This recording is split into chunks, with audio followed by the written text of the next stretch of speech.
말은 생명의 통로입니다 라는 제목으로 말씀을 전하도록 하겠습니다. 우리 몸은요, 잘 보시면 이렇게 하나인 것 같지만 정신적 영역, 신체적 영역 이렇게 두 부분으로 나뉘어져 있고요. 각 영역은 이 양측이 아주 매우 복잡 미묘한 이 상호관계를 계속 주고받고 있습니다.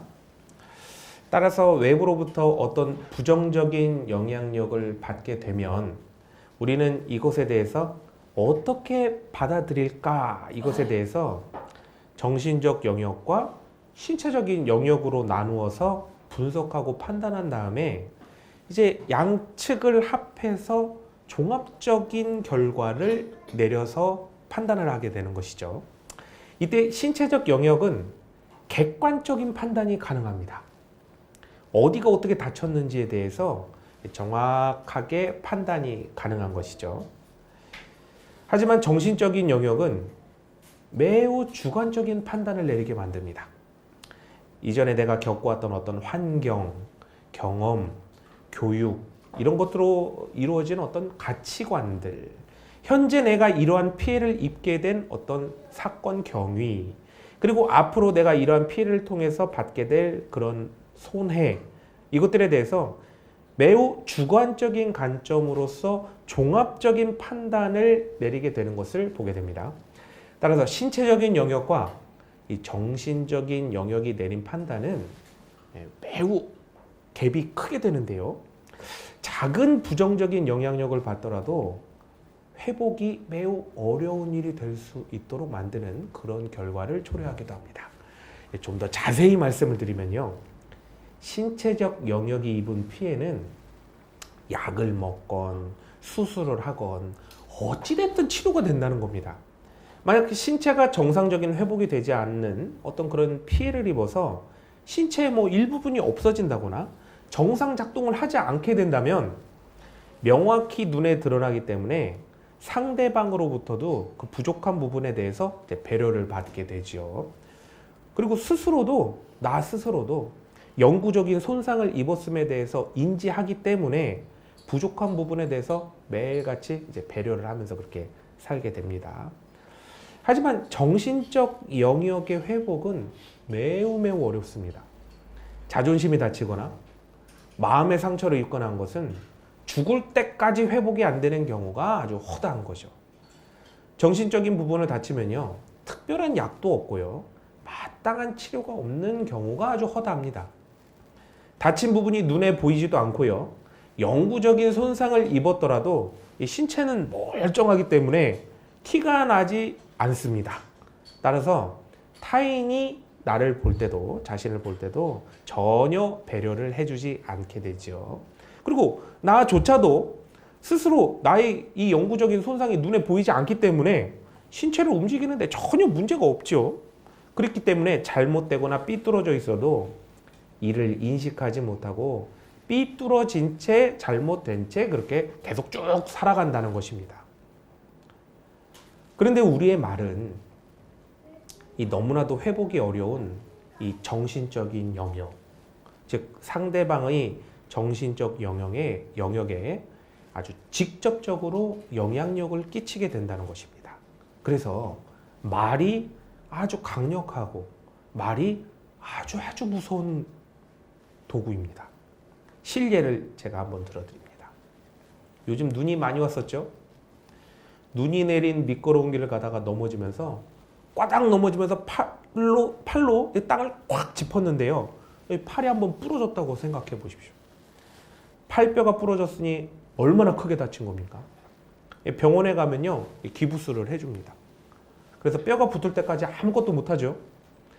팔에 깁스를 하고 있으면 사람들이 이 깁스를 하고 이렇게 하고 다니니까 당연히 불편한 줄 알고 알아서 도와줍니다.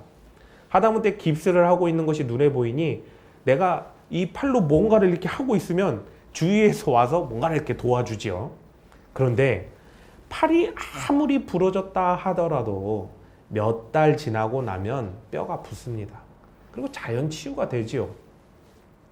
영구적인 손상을 입지는 않는 것입니다. 뼈가 붙고 깁스를 풀면 다시 똑같이 예전처럼 살 수가 있는 것이죠. 그런데 말 때문에 받게 되는 우리의 이 마음의 상처는 신체의 상처와는 완전히 다릅니다. 아무렇지 않게 하는 딱 한마디로 상대방을 일평생 분노 속에 살도록 만듭니다. 심지어는 그를 우울증에 깊이 빠져들게 해서 스스로 생명을 내려놓게도 만드는 것이죠. 말 한마디, 1초 남짓한 그 짧은 시간, 나의 입에서 내뿜는 그 음파의 파동이 타인을 죽일 수 있습니다. 이런 말들이에요. 에휴, 너 같은 것도 사냐?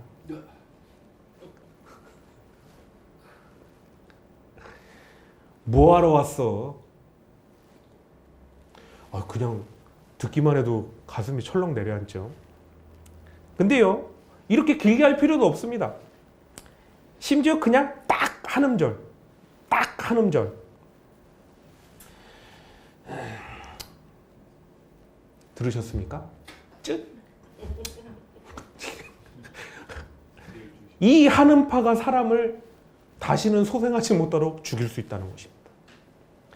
사람의 육체는 강력한 힘을 주어야 뼈도 부러지고 살이 터지고 하지만요, 사람의 마음은 요거 쯧 한마디, 요거 한 음파만 가져도 전투기보다 강력하고 탱크보다 강력한 무게가 돼서 다른 사람의 마음을 아주 그냥 초토화 시켜버리고 맙니다.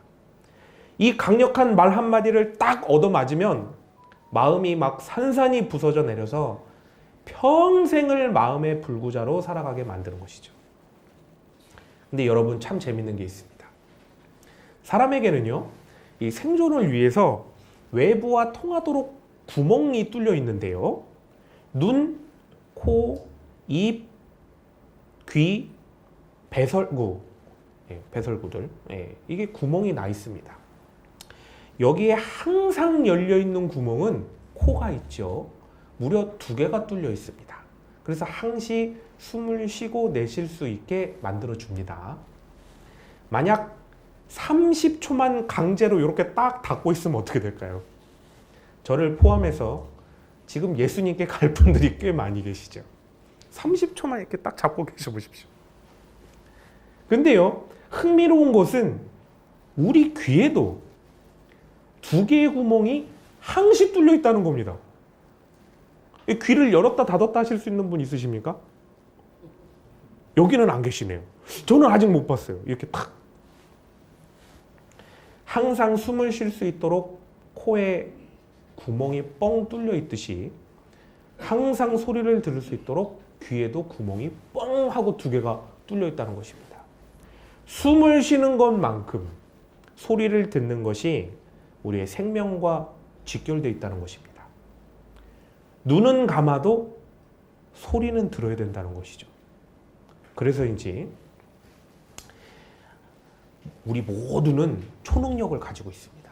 초능력. 어떤 초능력이냐? 아무리 귀가 잘 안 들린다고 해도요, 누가 내 욕을 하면 바로 캐치해서 알아듣습니다. 굳이 듣지 않으려고 해도요, 아주 작게 얘기하는, 저쪽에서 얘기하는 나의 욕이 기가 막히게 잘 들립니다. 그런데 입을 한번 보십시오. 입은요, 뚫려 있지 않고 닫혀 있습니다. 무려 뚜껑이 위아래 2개나 달려 있습니다. 마치 여는 게 목적이 아니라 닫혀 있는 게 목적인 것처럼 무려 2개의 수문장이 우리의 입을 열지 못하도록 지키고 있는 것입니다. 생각해 보니까 이렇게 강력한 무기인 말이 나오는 곳이니 잘 단속할 수 있도록 뚜껑이 2개나 달려 있는 것이 아닌가 싶습니다. 말이 이렇게나 강력한데요, 생각나는 대로, 내가 느낀 그대로, 내가 표현하고 싶은 대로, 원하는 대로 그렇게 말을 다 뱉으면 어떻게 될까요? 그렇게 내뱉는 말을 내뱉고 있는 내 주위에 있는 사람들은 날마다 폭탄을 얻어맞는 것입니다. 날마다 그들의 마음 가운데는 칼이 꽂히고 총알이 박히는 그런 일이 되는 것이죠. 그런데 억울한 사람은요, 그냥 어쩌다 마주치게 되는 사람들입니다.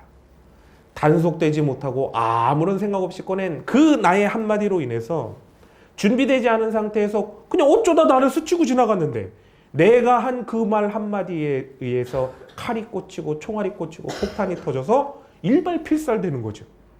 일발필살 뭔지 아십니까? 군대를 갔다 오셔서 다 아시는군요. 내 입에서 나오는 말은 그래서 적어도 3번의 생각은 거쳐 나와야 되는 것 같습니다.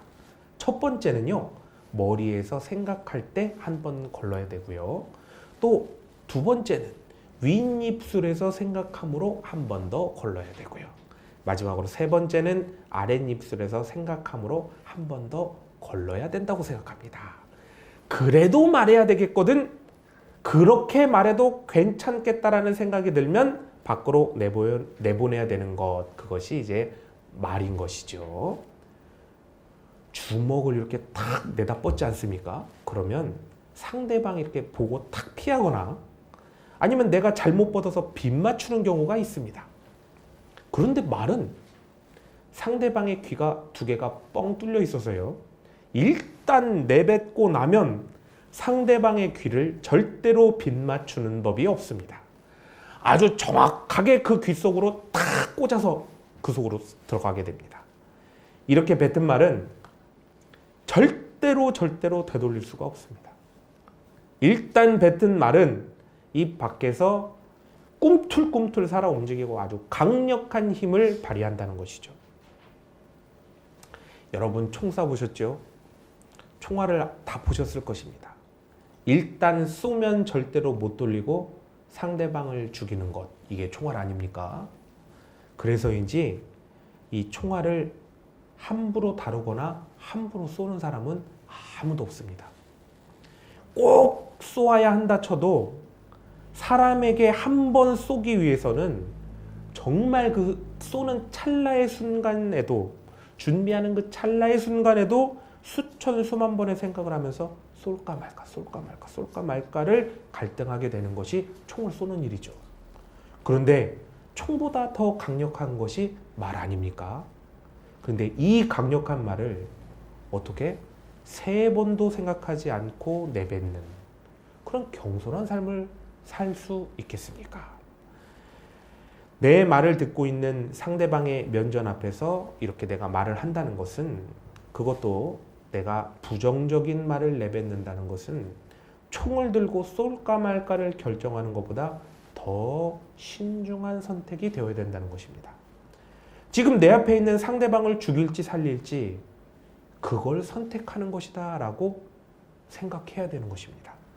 중요한 것은 어떤 작은 부정적인 말을 하더라도, 어떤 작은 부정적인 말을 하더라도 상대방이 받는 영향력은 내가 예측한 대로 이루어지는 것이 아니라 상대방이, 그 말을 듣는 상대방이 들은 대로, 판단한 대로 받는다는 것입니다.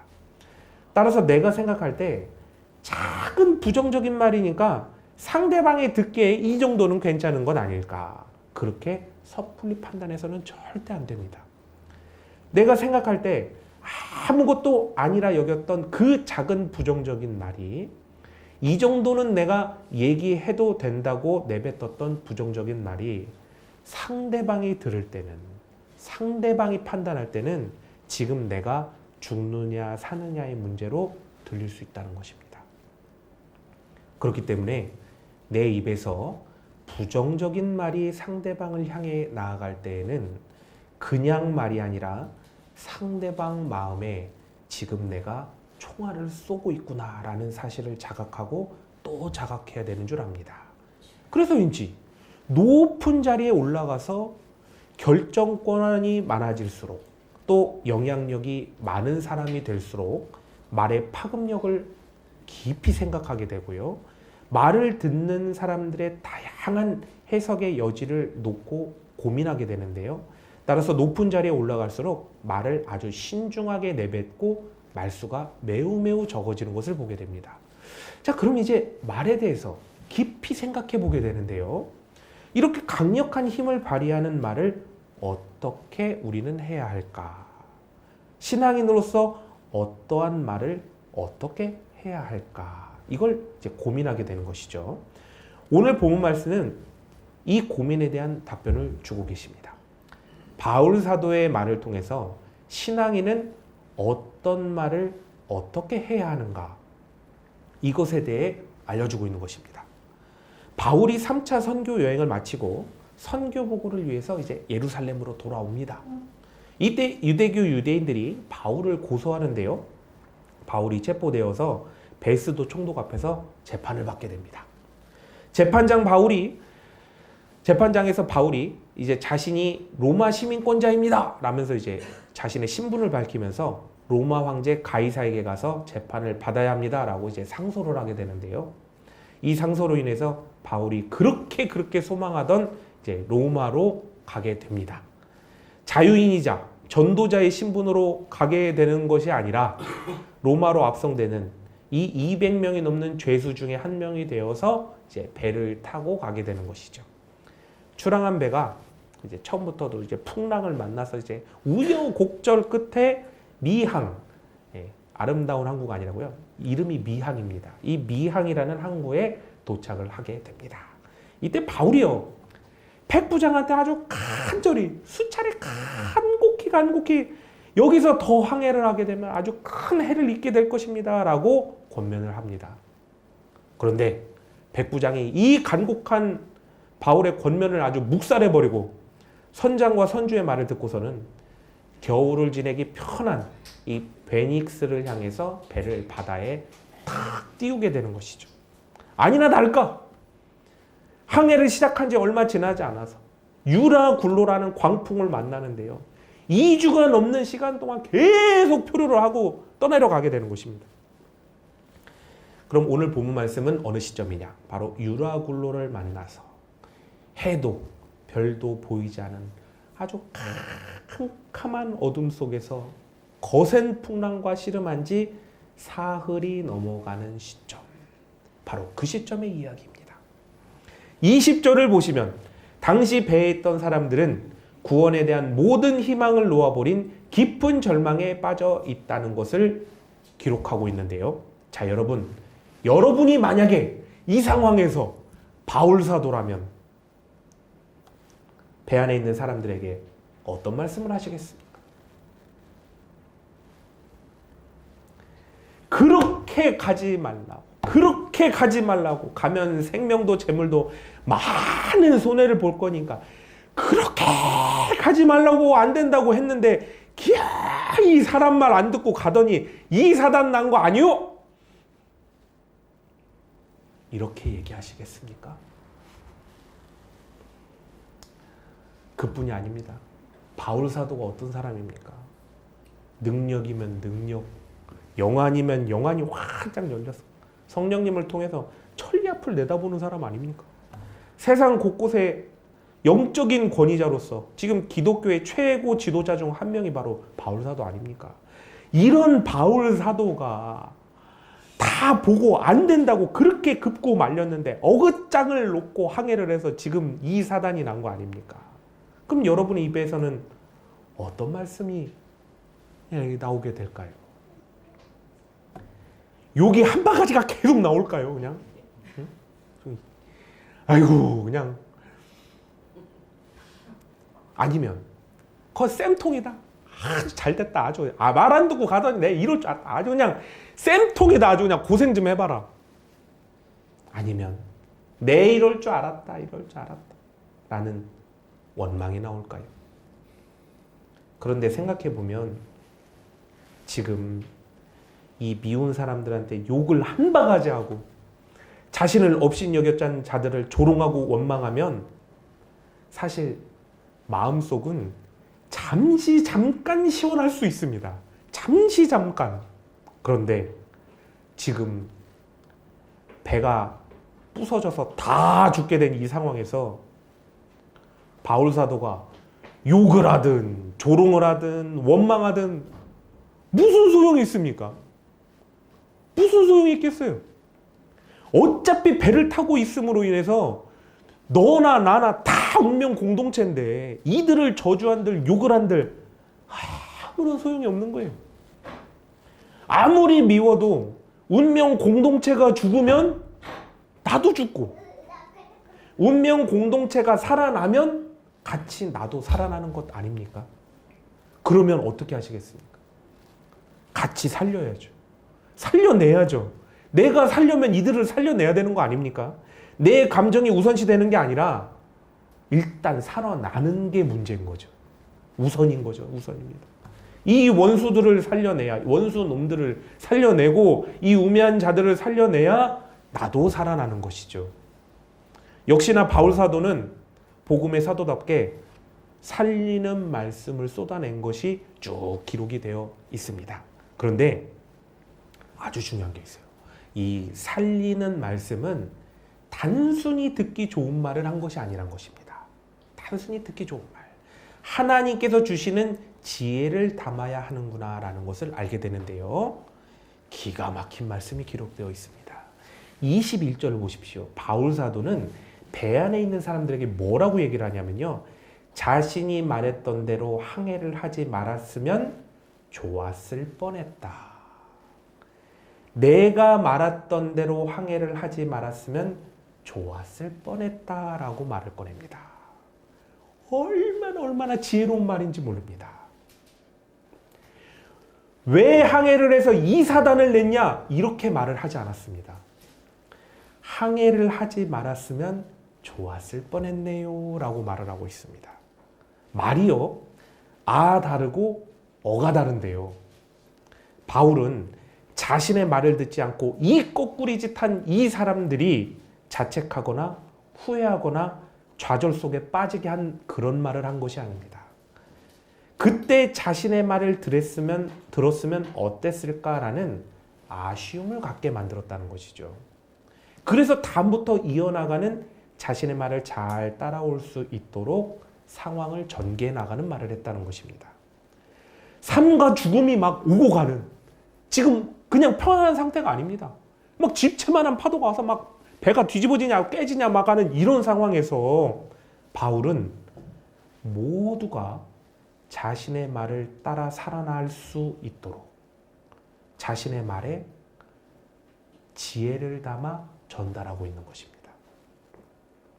우리가 상대방에 대해서요, 비난하고 모든 책임을 물어 자책하고 좌절하게 만들 수 있습니다. 하지만 그렇게 하면 내 마음은 시원할지 모르지만 이러한 말이 내 입에서 툭 튀어나온 순간 그 사람하고 나의 관계는 영원히 이별입니다. 함께 하려는 생각이 있는 자에게, 운명 공동체가 되려는 사람에게는 자책이 아니라 회개를 이끌어내는, 좌절이 아닌 소망으로 이끌어내는 말을 해줘야 합니다. 너 왜 그랬어? 너 왜 그랬어가 아니라 이러면 참 좋았었을 텐데, 이러면 참 좋았었을 텐데 라는 말을 할 줄을 아는 지혜가 필요합니다. 뉘앙스가 너무너무나 다르죠.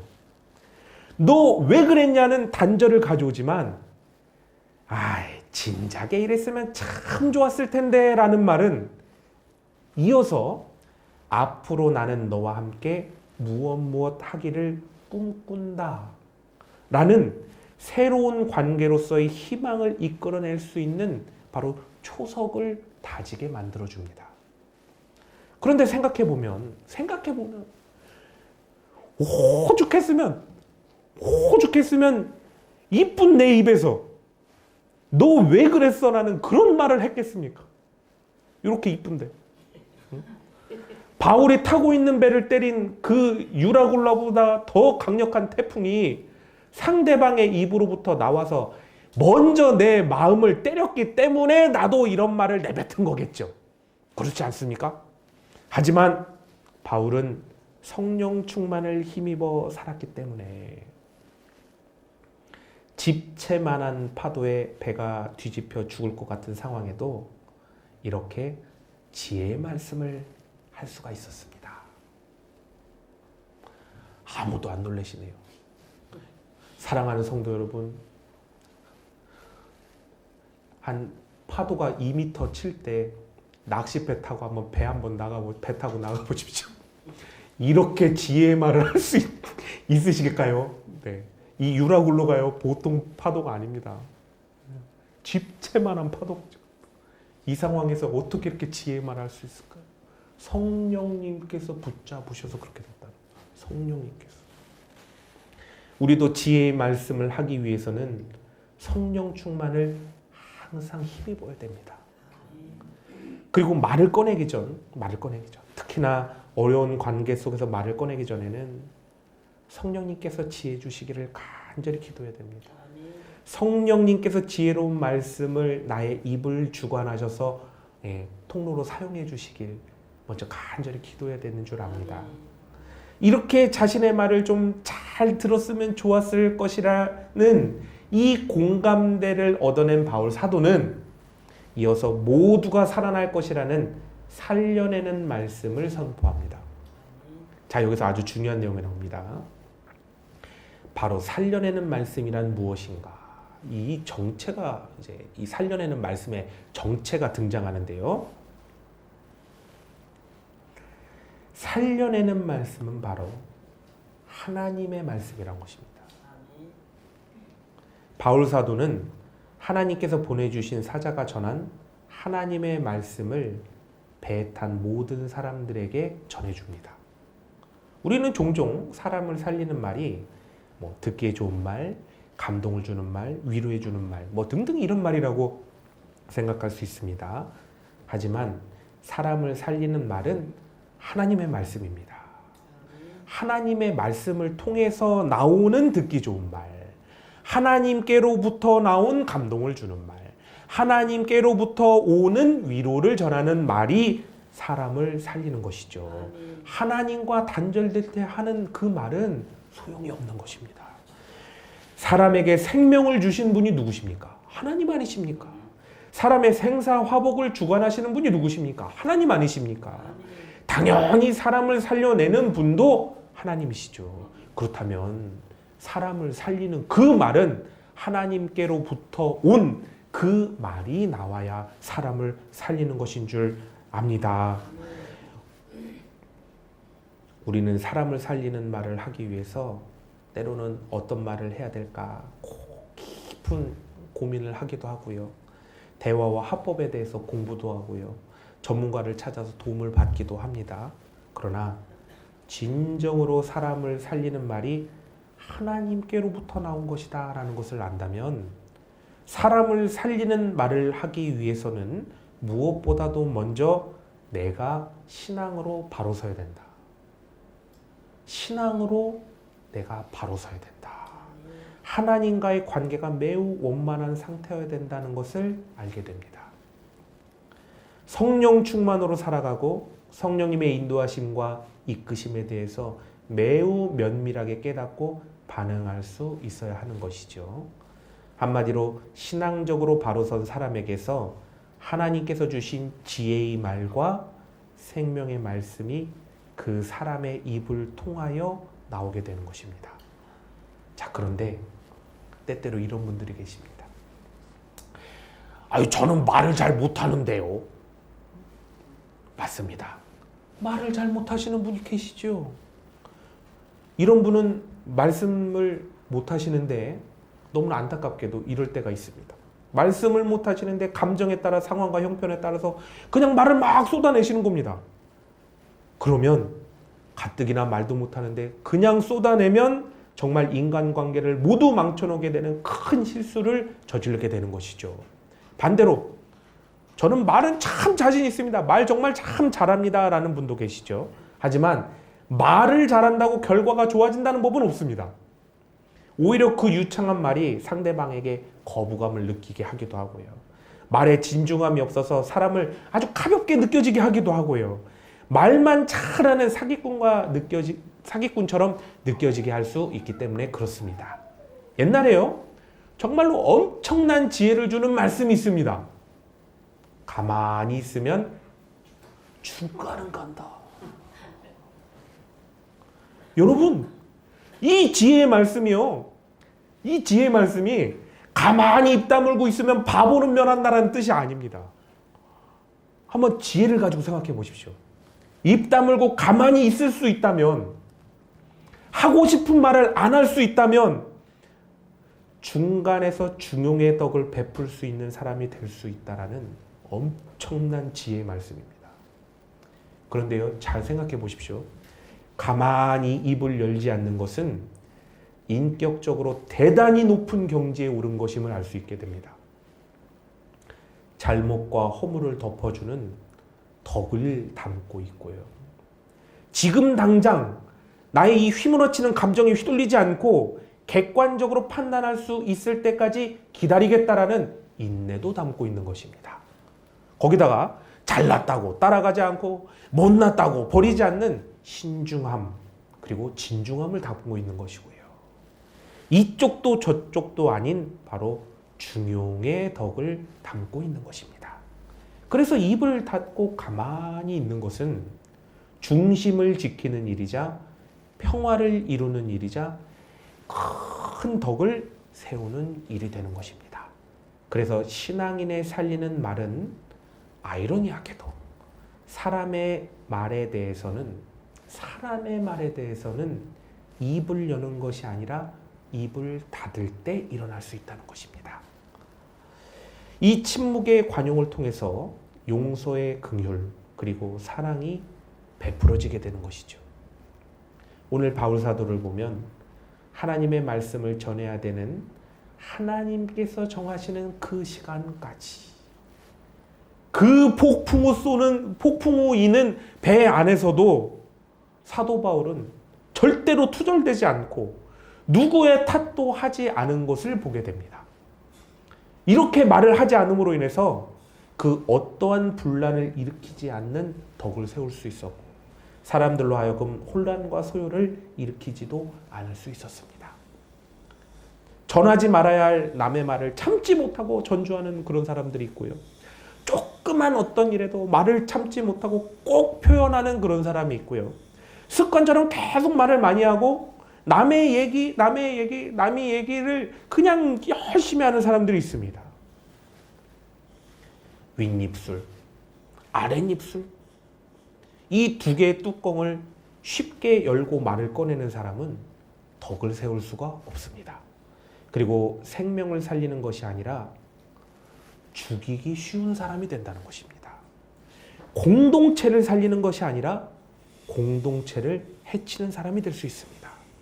입을 꾹 닫는 것, 그 하나만으로도 100마디, 1000마디, 10,000마디 말을 하는 것보다 아주 강력한 생명의 역사를 만들어낼 수가 있는 것이죠. 사랑하는 성도 여러분, 말이 사람을 살리기도 하고요, 말이 사람을 죽이기도 하는데, 나의 입에서 나오는 말이 그저 상대방을 죽이는 말만 계속 나오고, 말을 하고 또 하는데도 도무지 살리는 말은 내 입에서 나오지 않는다면 그것만큼 안타깝고 애통한 일이 어디에 있겠습니까?